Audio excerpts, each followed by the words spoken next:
Hello students. आज का हमारा लेक्चर है white box and black box testing techniques. तो आज हम देखेंगे किस तरह टेस्टिंग यहाँ पे होता है वाइट बॉक्स और ब्लैक बॉक्स इन सॉफ्टवेयर। तो first of all software testing, what meaning of software testing, पहले हम देख लेते हैं सॉफ्टवेयर टेस्टिंग क्या है। Testing of software means accessing और measuring the software to determine its quality. तो यहाँ पे क्या होता है कि मेजर मीन्स कि आप मेजर करते हो क्वालिटी को सॉफ्टवेयर की, किस तरह वो एक्सेस होता है, किस तरह हम उसको मेजरमेंट करते हैं, किस तरह हमारी सॉफ्टवेयर की क्वालिटी हो, उसको बोलते हैं हम सॉफ्टवेयर टेस्टिंग। ठीक है, तो टेस्टिंग सॉफ्टवेयर करना कंपलसरी है बिकॉज किस तरह एक्सेसिंग हो रहा है, किस तरह वो क्वालिटी डिफाइन हो रही है, वो सब यहाँ पे मिलेगी टेस्टिंग के हिसाब से। ये आपका डेफिनेशन है सॉफ्टवेयर टेस्टिंग का। फिर नेक्स्ट क्या है, area of testing is one of the key process area of project life cycle. Means यहाँ पे क्या है कि टेस्टिंग की जो एरिया है वो one of the key process area of project life cycle. तो यहाँ पे जो प्रोजेक्ट हम क्रिएट करते हैं, ठीक है, तो उसकी वो लाइफ साइकिल है बिकॉज टेस्टिंग के बिना हम कभी भी सॉफ्टवेयर को हम कस्टमर को नहीं देते। तो assuring the quality of the software, जब तक वो सॉफ्टवेयर की क्वालिटी जब तक श्योर नहीं होगी तब तक हम यहाँ पे कस्टमर को सॉफ्टवेयर प्रोवाइड नहीं करते। तो ये है हमारा सॉफ्टवेयर टेस्टिंग जो आपको पता होना चाहिए उसकी डेफिनेशंस।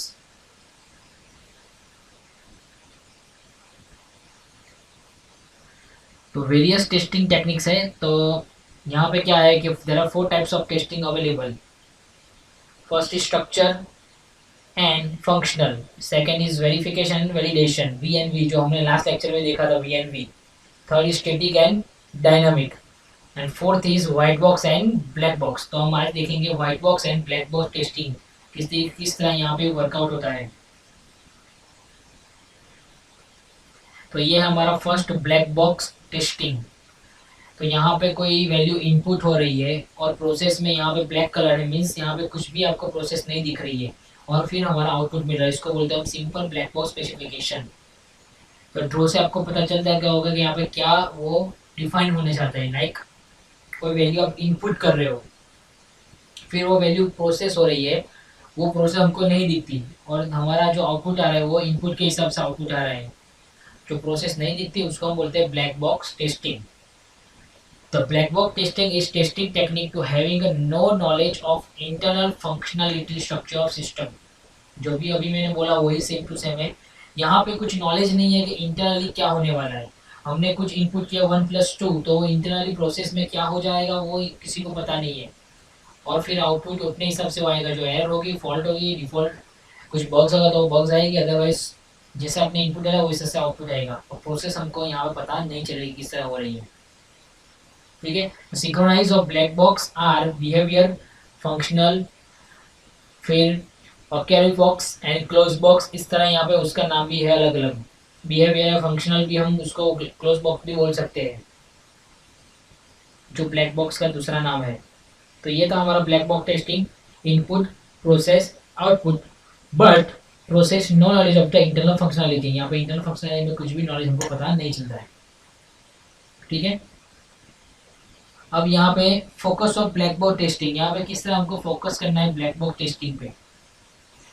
तो in this technique we do not use the code to determine a test suite, rather knowing the problem that we are trying to solve, we come up with 4 types of test data।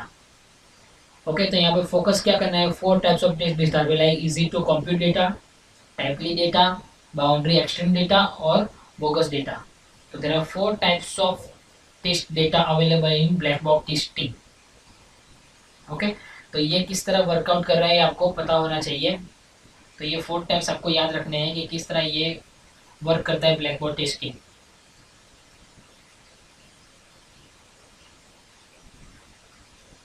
Advantages क्या है black box के, advantages में यह है कि फिर more effective and larger unit of code then glass box testing. Okay, glass box का मतलब है व्हाइट बॉक्स है, सिंपल। तो यहाँ पे मोर इफेक्टिव और लार्जर यूनिट कोड है। तो यहाँ पे व्हाइट बॉक्स टेस्टिंग से यहाँ पे इफेक्टिव और लार्जर यूनिट कोड यहाँ पे यूज होता है ब्लैक बॉक्स टेस्टिंग में। फिर tester needs no knowledge of implementation including specific programming language. यहाँ पे टेस्टर को नॉलेज की जरूरत नहीं है इम्प्लीमेंट करने के लिए या फिर कोई प्रोग्रामिंग लैंग्वेज इंक्लूड करने के लिए, बिकॉज यहाँ पे ऑलरेडी वो लार्ज यूनिट में वर्कआउट कर रहा है। And third, tester and programmer are independent of each other. यहाँ पे टेस्टर और प्रोग्रामर इंडिपेंडेंट मीन्स वो टेस्टर वो टेस्टिंग का वर्क कर रहे हैं, प्रोग्रामर अपना प्रोग्रामर का वर्क कर रहे हैं। यहाँ पे कोई एक दूसरे को कुछ प्रॉब्लम यहाँ पे है नहीं, क्योंकि हर चीज़ हर मॉडल हर फेज अलग अलग वर्कआउट करता है अपने हिसाब से। ठीक है, तो there are 3 types of advantages of black box testing.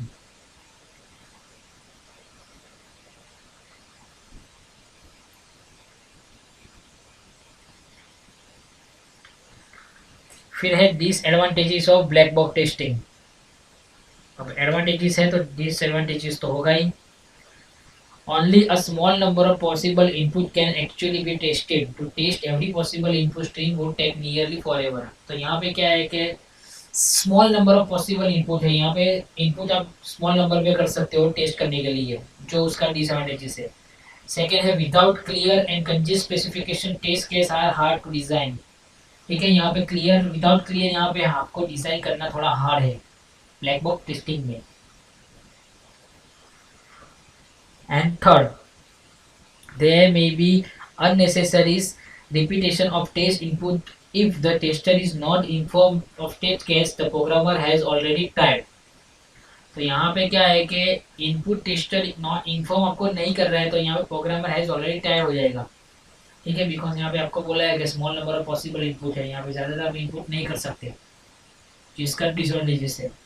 तो फर्स्ट इज एडवांटेजेस 3 और सेकेंड इज डिसएडवांटेजेस। ठीक है,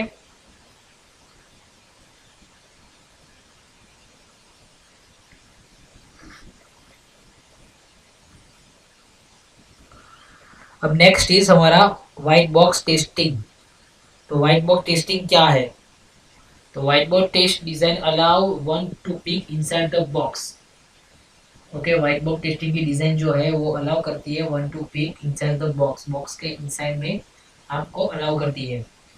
synchronize for white box are structure glass box and clear box. तो मैंने आगे आपको बताया ग्लास बॉक्स को भी हम व्हाइट बॉक्स बोल सकते हैं, या फिर उसका दूसरा नाम क्या है क्लियर बॉक्स। तो हम यहाँ पे स्ट्रक्चर ग्लास बॉक्स और क्लियर बॉक्स बोल सकते हैं। तो ये व्हाइट बॉक्स के 3 नाम है, आपको पता होने चाहिए। ब्लैक बॉक्स के कितने नाम थे तो वो भी आपको पता होने चाहिए। Functional box, okay, black box में behaviour, functional, close, opaque box, ये सब आपको पता होने चाहिए उसके दूसरे नाम ब्लैक बॉक्स के। इसी तरह यहाँ पे व्हाइट बॉक्स के नाम है।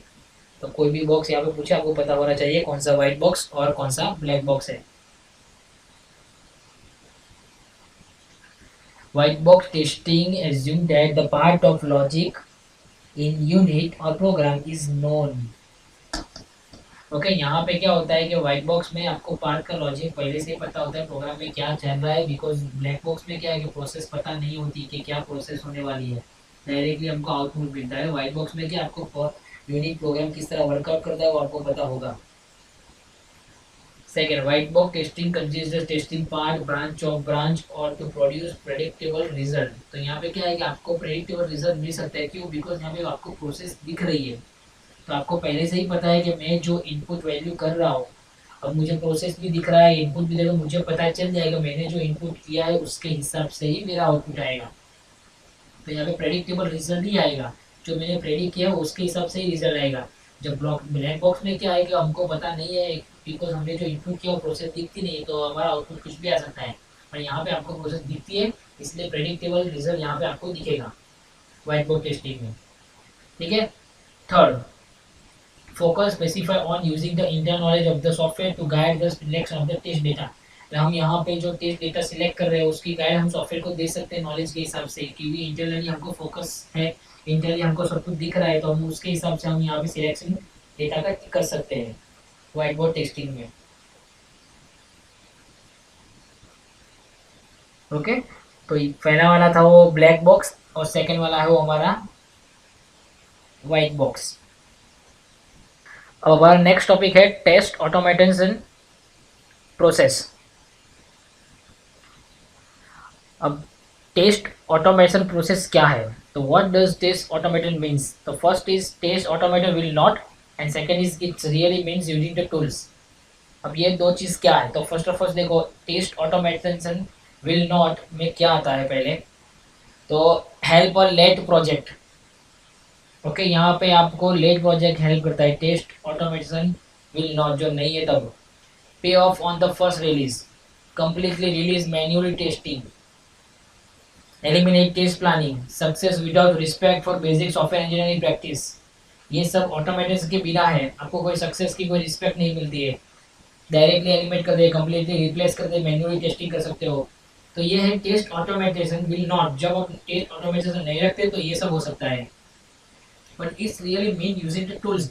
जब उसका टूल्स यूज करोगे तो क्या फायदा है, तो देखो मैनेज टेस्ट शेड्यूलिंग, आप उस सिंपली टेस्टिंग को शेड्यूलिंग वाइज मैनेज कर सकते हो। Do repetitively and traditional tasking task, जिस तरह आपको टेस्टिंग टास्क दिया हुआ है वो हिसाब से आप वर्क कर सकते हो। सिमुलेट यूजर ऑफ प्रोडक्ट जो यूजर की है वो सिमुलेट कर सकते हो।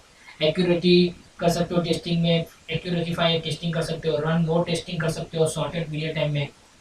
बिल्ड रिग्रेशन टेस्ट कर सकते हो। Build test team hand code. Means यहाँ पे क्या है कि टेस्ट ऑटोमेटेशन है क्या। अब टेस्ट ऑटोमेटेशन के बिना वर्कआउट करोगे तो देखो यहाँ पे मैंने मुद्दे लिखे, यहाँ पे रूल्स लिखे कितने कितने हैं, और उसके साथ वर्कआउट करो कितने कितने हैं। तो यहाँ पे देखो बेनिफिट कितने मिल रहे हैं। ठीक है, अब मैं दिखाता हूँ कि ये चीज़ है क्या। तो चैलेंजिंग इन टेस्ट ऑटोमेटेशन, तो first is complete test coverage, high quality testing, new technology, ROI। तो कंप्लीट टेस्ट कवरेज में है क्या, the core object of automatic provide 100% test coverage. यहाँ पे 100% से आप टेस्ट कवर हो जाएगी यहाँ पे, इसलिए ये यूज करना कंपलसरी है। फिर automate should the schedule be accurate, यहाँ पे एक्यूरेटली वर्कआउट करने के लिए परफेक्टली ऑटोमेटेशन है। Customer accept the really result for automated testing every run. यहाँ पे क्या है, कस्टमर जिस तरह वर्कआउट कर रहा है, जिस तरह रन कर रहा है सॉफ्टवेयर को, तो उसको रियली सुटेबल एक्यूरेटली उसको रिजल्ट मिलना चाहिए। तो ये चीज़ होगी तो ऑब्वियसली वो उसको मिलेगा ही मिलेगा। फिर न्यू टेक्नोलॉजी में क्या है कि automation process should be report support future enhancement. जो फ्यूचर में कोई न्यू टेक्नोलॉजी आने वाली है वो यहाँ पे शुड बी प्रोसेस होगी। ऑटोमेशन में be fail due to critical function, new technology available है यहाँ पे। फिर ROI में क्या है कि in the inconsistent state application will be prevent automation to scope the estimate ROI achieve the planning of ROI। Means यहाँ पे बहुत सारे कवरेज है जो इजीली आपको डिफाइन करोगे नहीं कर, ये आपको यहाँ पे बेनिफिट दिखा रहा है। और ऑटोमेटेशन, तो विदाउट ऑटोमेटेशन और विद ऑटोमेशन आपको पता होना चाहिए। रूल्स दिखने के बाद आपको पता चल जाएगा क्या चीज़ है यहाँ पे। इंट्रोडक्शन टू ऑटोमेटेशन फ्रेमवर्क, अब उसका फ्रेमवर्क है वो किस तरह वर्कआउट कर रहा है। Test automation framework define the set of activation concept practice the consist work platform to support the automatic testing. Automatically testing में यहाँ पे होगा किस तरह, देखो defining process to quality of automation. पहले आपको क्या करना है, प्रोसेस की डिफाइनिंग करना है, क्वालिटी चेक करनी है, किस तरह उसको वर्कआउट करना है वो पहले आपको चेक करना है। फिर उसके बाद सेंट्रलाइज ऑटोमेशन इंप्लीमेंट करना है यहाँ पे। फिर उसके बाद ऑटोमेटेड स्क्रिप्ट डिफाइन करनी है। फिर उसके बाद सिस्टमेटिक मेंटेनेंस करना है। तो ये फ्रेमवर्क में आप वर्कआउट करोगे, ठीक है, तो आपका सॉफ्टवेयर इजीली टेस्टिंग में जाएगा और कस्टमर को सेटिस्फाई होगा। देखो सेकंड में automation framework is a process of structuring and organizing script to increase the level of reusability and readability of scripting. तो यहाँ पे जो स्ट्रक्चर वाइज ऑर्गेनाइज वाइज आप वर्कआउट कर रहे हो फ्रेमवर्क में, ये उसकी सबसे बड़ी बेनिफिट चीज़ है फॉर द टेस्टिंग। तो ये फ्रेमवर्क है, आपको पता होना चाहिए कि वो फ्रेमवर्क क्या है ऑटोमेशन का। अब फ्रेमवर्क के फीचर्स क्या है, तो देखो features well defined architecture design कर सकते हो। Less time to test large data, बड़े बड़े डेटा टेस्टिंग कर सकते हो लेस टाइम में। Script execution in multiple environment कर सकते हो। Easy to faster efficiency analysis result block है। Easy debugging and scripting maintenance है। तो ये सब चीज़ उसके फीचर्स है जो आपको पता होने चाहिए, उसके फीचर्स। ओके, तो देखो फीचर्स भी there are 5 types of features यहाँ पे लिखे हुए। ऑटोमेटेशन फ्रेमवर्क के फीचर्स। फिर उसके बेनिफिट्स भी है। बेनिफिट्स में क्या है, बेनिफिट ऑफ ऑटोमेटेड फ्रेमवर्क में क्या, first standard process in production and highly quality of automation with the low cost.